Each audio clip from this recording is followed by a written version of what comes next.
परमेश्वर का धन्यवाद हो आज के इस सुंदर समय के लिए। आइए हम दुआ करते हैं। हे सर्वशक्तिमान अब्राहम, इसहाक और याकूब का परमेश्वर, हमारे उद्धारकर्ता प्रभु यीशु मसीह, आज के इस सुंदर समय के लिए हम तेरा धन्यवाद करते हैं प्रभु। हाँ प्रभु, बीते दिनों में तू हमारे साथ रहा। हर संकट, हर विपत्ति, हर मुसीबत में तो हमारे साथ रहा और हमें सहारा दिया है, और अंधकार की शक्ति से तूने हमें छुड़ाया और ज्योति के मार्ग पर आगे बढ़ाया। हाँ प्रभु, गत समय में हम नाना प्रकार के शारीरिक पीड़ाओं में थे, बीमारियों में थे, सांसारिक चिंताओं में थे। तूने हमारी शुद्धि ली और हमें बीमारियों से चंगाई दी, सांसारिक चिंताओं से हमें मुक्ति दी है, और आज का ये सुंदर समय हमें देखने को दिया है। हाँ प्रभु, अभी तक कितने भाई बहन शारीरिक पीड़ाओं से पीड़ित हैं, बीमारियों से ग्रसित हैं, सांसारिक चिंताओं में पड़े हुए हैं। उन सभी भाई बहनों को तेरे पवित्र हाथ में सौंपते हैं। तो अपने धर्म में हाथ बढ़ाकर उन्हें चंगाई प्रदान कर कि समय की पूर्णता में वे तेरा धन्यवाद करने पाए। हाँ प्रभु, आज तो जो पवित्र वचन हमें सिखाना चाहता है, उस पवित्र वचन को सीखने समझने में तो हमारी मदद कर। हमें ज्ञान बुद्धि समझ से भरपूर कर कि हम उस वचन को समझ सकें, सीख सकें और उस वचन के अनुसार चलने वाले बन सकें।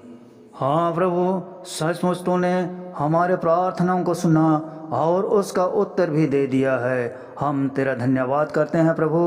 हाँ प्रभु, हमारी यह प्रार्थना हमारे उद्धारकर्ता प्रभु यीशु मसीह के नाम से मांगते हैं। सुन और स्वर्गराज में ग्रहण कर। आमीन। आइए आज हम यशा द्वारा अपने पिता इसहाक से आशीर्वाद के लिए प्रार्थना करने के विषय में अध्ययन करेंगे। यह उस समय की बात है जब इसहाक बूढ़ा हो चला था और वह अपने ज्येष्ठ पुत्र एसाव को आशीर्वाद देना चाहता था। इसलिए उसने उसे अपने पास बुलाकर कहा कि तू मैदान को जा और शिकार कर मेरे लिए स्वादिष्ट भोजन बना, कि मैं उसे खाकर तुझे आशीर्वाद दे सकूं। जब एसाव शिकार के लिए मैदान को चला गया, तब याकूब छल से इसहाक के पास आया और ज्येष्ठ पुत्र को मिलने वाला आशीर्वाद उसने अपने पिता से ले लिया। जब इसहाक याकूब को आशीर्वाद दे चुका था, तब एसाव शिकार करके आया और उसने भी स्वादिष्ट भोजन बनाया और अपने पिता के पास लेकर आया। और उसने अपने पिता से कहा, हे मेरे पिता, उठकर अपने पुत्र के शिकार के मांस खा, ताकि मुझे जी से आशीर्वाद दे। तब उसके पिता इसहाक ने पूछा, तू कौन है? एसाव ने कहा, मैं तेरा जेठा पुत्र एसाव हूँ।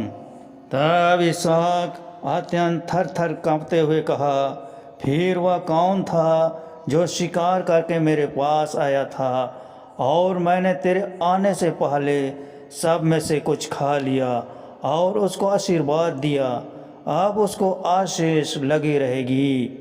अपने पिता की यह बात सुनकर एसाव ने अत्यंत ऊंचे और दुख से भरे स्वर से चिल्लाकर अपने पिता से कहा, हे मेरे पिता, मुझको भी आशीर्वाद दे। इसहाक ने एसाव से कहा, तेरा भाई याकूब छल से आया और तेरे आशीर्वाद को लेकर चला गया। तब एसाव ने कहा, उसने 2 बार अड़ंगा मारा, मेरा पहिलौठे का अधिकार तो उसने ले ही लिया था, और अब उसने मेरा आशीर्वाद भी ले लिया है। एसाव ने अपने पिता इसहाक से कहा, क्या तूने मेरे लिए भी कोई आशीर्वाद नहीं सोच रखा है? इसहाक ने एसाव को उत्तर देकर कहा, सुन, मैंने उसको तेरा स्वामी ठहराया और उसके सब भाइयों को उसके अधीन कर दिया, और अनाज और नया दक माधो देकर उसको पुष्ट किया है। इसलिए अब हे मेरे पुत्र, मैं तेरे लिए क्या करूं? एसाव ने अपने पिता से कहा, हे मेरे पिता, क्या तेरे मन में एक ही आशीर्वाद है? मुझको भी आशीर्वाद दे। यूँ कहकर एसाव फूट फूट कर रोने लगा। तब उसके पिता इसहाक ने उससे कहा, सुन, तेरा निवास उपजाऊ भूमि से दूर हो और ऊपर से आकाश की ओस उस पर न पड़े। तू अपनी तलवार के बल से जीवित रहे और अपने भाई के अधीन तो हो, पर जब तू स्वाधीन हो जाएगा तब उसके जुए को अपने कंधे पर से तोड़ फेंके।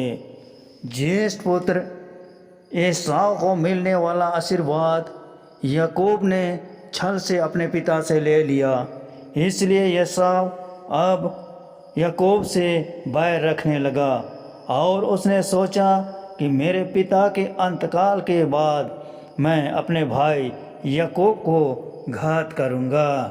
अपने ज्येष्ठ पुत्र एसाव की ये बात जब रिबका को बताई गई तो रिबका ने अपने पुत्र याकूब को बुलाकर कहा कि देख, तेरा भाई एसाव तुझे घात करने के लिए अपने मन में धीरज रखे हुए हैं। इसलिए तू अब हारान देश को मेरे भाई लाबान के पास चला जा।